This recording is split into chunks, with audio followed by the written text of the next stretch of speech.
माँ किस के घर जाएगी। 3 बेटों और 2 बेटियों के चेहरे पर एक ही सवाल था और वो सब के सब गुज़श्ता 1 घंटे से अस्पताल के बरामदे में टहल टहल कर इस सवाल का जवाब सोच रहे थे। मेरा ख्याल है ज़फ़र भाई सबसे बड़े हैं, इनका फ़र्ज़ है कि अम्मा को अपने घर ले जाएं। सबा ने बड़ी देर के बाद अटकते हुए कहा। ज़फ़र ने अपनी बीवी की तरफ देखा जो मुसलसल तस्बीह के दाने रोल रही थी और अम्मा की सलामती की दुआएं मांग रही थी।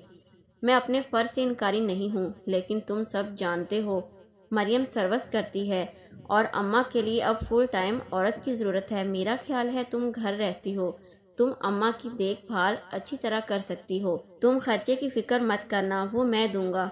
ज़फ़र ने खर्चे पर जोर देते हुए कहा। बहन बोली, मेरी तो बड़ी ख्वाहिश है कि अम्मा की खिदमत करूं, मगर आप तो जानते हो कि मेरे ससुराल वाले किस तरह के हैं और मैं ये सब बर्दाश्त नहीं कर सकती कि मेरे भाइयों को कोई बुरा भला कहे।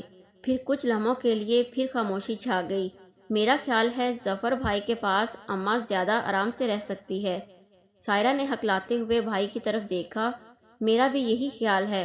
ज़फ़र ने फ़ौरन छोटी बहन की तायद की। अजहर और इसकी बीवी ने आंखों में एक दूसरे से कुछ कहा। असल में अम्मा का कभी भी हमारे घर दिल नहीं लगा।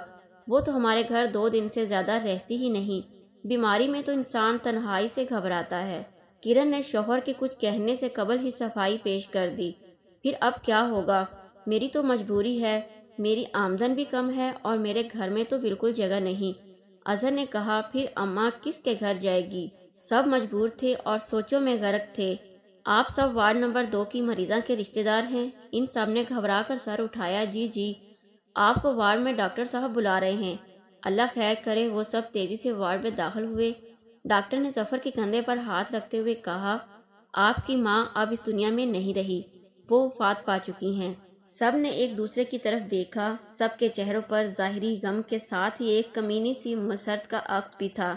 यही सच्चाई है हमारे माशरे की कि 10 बच्चों को पालने वाले वालिदैन को 10 बच्चे मिलकर नहीं पाल सकते और बहुत सी माएँ बुढ़ापे में अपनी ज़िंदगी के आखिरी दिन सड़कों पर रोज़ी करते हुए गुजार देते हैं।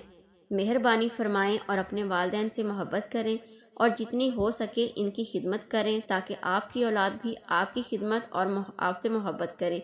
वीडियो को लाइक और चैनल को सब्सक्राइब करना मत भूलें। शुक्रिया।